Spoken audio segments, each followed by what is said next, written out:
Hi, everybody. I am. Gomez is on the table. Do you want to say hi to everybody? Come here. Come here. Come here. Come here.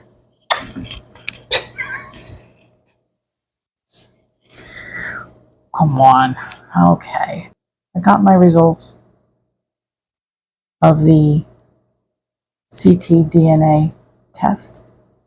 That's all I'm actually going to film today. I thought maybe we could do this together. I'm a little nervous. So I'm in the portal of the manufacturer, which I will not say because, algorithms, I'm not giving anybody's opinions. I'm just viewing my results. Okay. So, continue to results.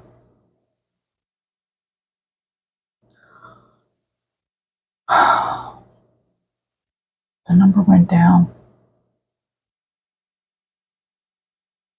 Went down far enough to say it's negative. I don't know how that happened.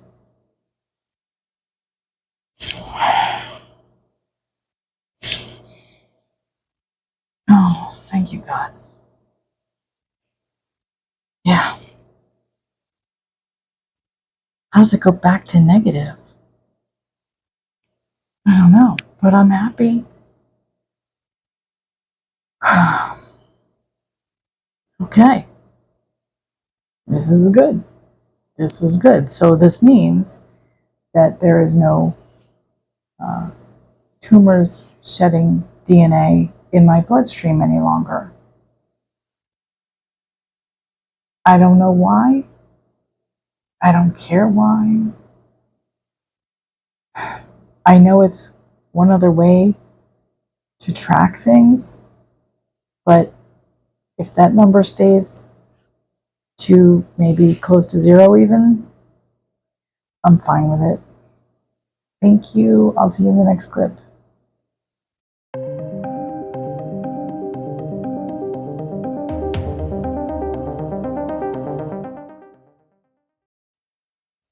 Hi, everybody. Hope you're doing great.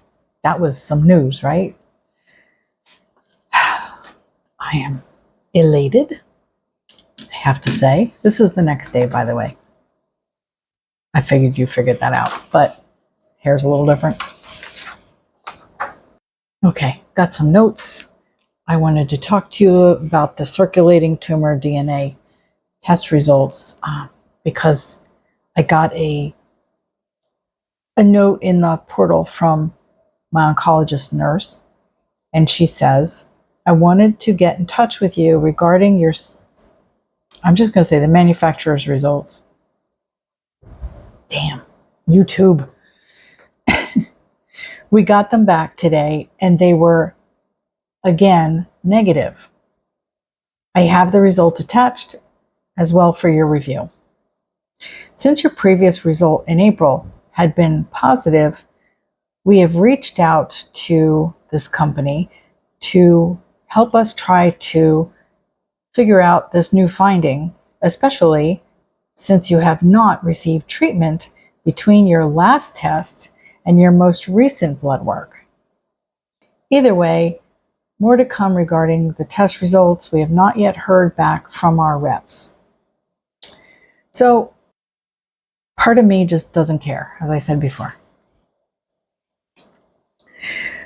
I'm just excited. Maybe it was a false positive, but the other part of me, of course, wants to know. I'm a Taurus after all, because I didn't know it could do that without some kind of intervention.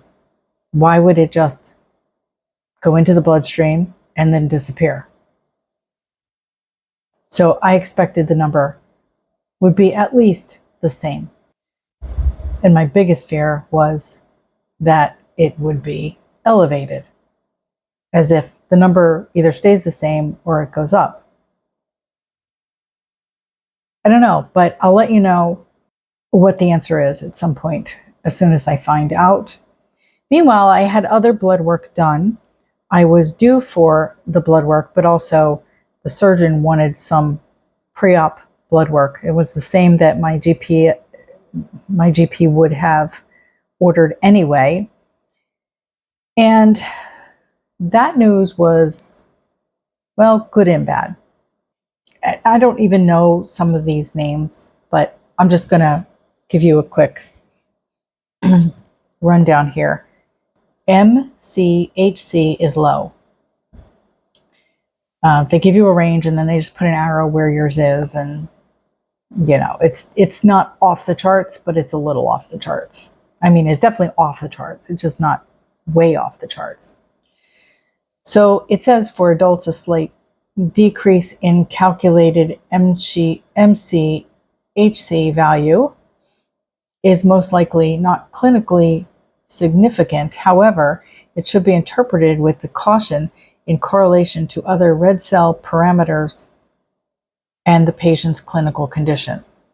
MCHC stands for mean corpuscular hemoglobin concentration, which measures the average concentration of the hemoglobin in a given volume of red blood cells. It's an important indicator used in blood tests to help diagnose conditions like anemia. Then there was another test that said RDW is high. And it says RDW stands for red cell distribution width, which is a blood test that measures the variation in size and volume of red blood cells. It helps diagnose conditions like anemia by indicating how much the size of the red blood cells differ from the average size. Maybe I'm anemic. I don't know. But both tests indicate that I could be. I went right out and bought iron as soon as I read that. And I read something about possible inflammatory disease, which would make total sense with the way my joints, I definitely feel inflammation in my joints. And I know that there are certain foods that I eat that I don't feel great. So I went out and got fish oil, which I used to be on. And I'm hoping in time I might feel better. And the iron, maybe that's part of the reason I'm exhausted all the time. I mean, maybe it is not all the cancer. And that would be lovely if I could fix that. Now, I don't know if the supplements will be sufficient, or if they're going to want me to have an iron transfusion. Whatever it is, whatever it takes, I will do, but I will let you know what they say. I'm not going to, I'm only giving facts. I'm not giving misinformation, okay? AI and algorithms. This is just my story and what it says for me. Gotta be careful. So yeah, that actually in both cases would make sense. That it does say a lot correlating to how I feel. But I don't know how long it takes it with supplements to feel better. But back to the fish oil, that helps with inflammation, but so does a specific anti-inflammatory diet, which I read up on. And unfortunately, most of those foods I can't have. Except for fish, they're all high in fiber, like cherries and certain veg, and there are certain ones I just can't have.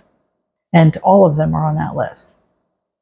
So I have to figure that out with my doctor, because indicating that there is possibly chronic inflammatory disease in my body doesn't shock me at all. And that is something I've been meaning to take actually for the arthritis. I did get really good news besides the circulating tumor DNA results, and that was my A1C, which I get usually every 4 months.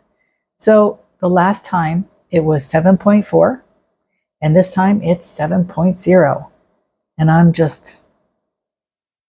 elated about that too, because I really was worried there were some days I did not like the numbers at all, checking my sugars. I was not happy. And all of a sudden, and I've been working on it, but I didn't know if I had done enough. Let's put it that way. So I will take it. I would like to be below 7, but it's only like one little tick away from being, 6.9, which I was probably about a year ago. I need to do better. It was more than a year, actually. So 6.9 I'd take, but in any case, it does mean that I'm most likely cleared for surgery, and that won't be an issue. I also have a couple of questions that I wanted to address from viewers, and one of them is from Penny L55. How do you handle the fear and anxiety about death? Oh, I guess I don't. I had grief counseling, pre-grief counseling. I do kind of grieve myself, but I kind of don't grieve that I'm going to die. I grieve more about who I've already lost and all the things that I can't do anymore. And that in itself is loss and grief. That one's a harder one to tackle. As far as death, I'm not afraid of death. I'm afraid to die. I'm afraid of the dying process. That's what I should say. Because how is it going to happen? It could be hard or it could be easy. If I can go through the MAID program and have some death with dignity, that would be a big help. And that is plan A. But plan A doesn't always work out. Sometimes you end up in hospice, and that's just the way it's going to be. Depends on how fast it rolls. But I kind of feel like that'll be up to God. And I keep taking my glasses off. I'm sorry, but I do see in the viewfinder, do they even call that a viewfinder anymore? I don't know. But I see in the magic mirror that it's distracting. So anyway, and thank you for that question, by the way. And along that lines, I had some news on death with dignity in New York. The bill is still sitting on the governor's desk. Kathy Hochul has not signed that bill yet. State Senator Brad Hoylman-Ziegel, a Democrat and the bill's sponsor, echoed that sentiment. It's not about hastening death, but ending suffering. I don't know much about this governor, but I'm not happy because in the bill, it automatically allows for outside residence. And Kim Clune, I mentioned, was going to move back to New York. And even though that's home base, she is now an Alaskan resident. And unless that governor signs that bill, she's going to have to use hospice. I wonder if she would go to Vermont. Kim, if you're listening, I know you're not really taking a lot of comments right now, but go to Vermont. You're not that far away. In any case, I wish her the best. What a lovely person. And then one more question. And there's a lot of numbers. It's very long. It's Heidi plus a whole string of letters and numbers. So it looks like a computer-generated password. Heidi, what advice would you give someone trying to support a loved one with terminal cancer? It's a good question. I think I made a video on that, or two. But the shorter answer would be to ask them what they need. Sometimes people just want you to be nearby. Just sit with them. Some people like to talk about it. I think you need to read between the lines of whether they do or not. Ask them what they need. Ask them if you can cook for them. Ask them if you can clean for them. Bring them flowers. I would say support them just like they had the flu. You know, just what would you do for a neighbor? Make chicken soup? Spend time with them. I will tell you how not to support them is to run away and not deal with it. And some people are like that, and it's very disappointing when a cancer patient actually has to experience that kind of ghosting because someone else can't handle it.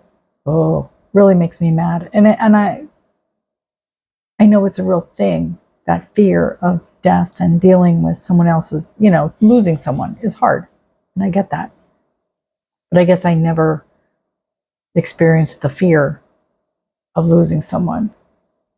We're all different, and that's okay. But I got to tell you, if you're one of those people, it is devastating to that person. So sometimes you have to think of someone else before you think of yourself. And if you can get past that fear, you'll be glad you did. You'll be glad you did, and they will be so happy that you're there for them. So everybody's needs are different. So there's not really one answer. It depends on the circumstances. But I think breaking that barrier and making offers, because sometimes people always say, I'm fine, no problem, I don't need anything. So you have to kind of be specific,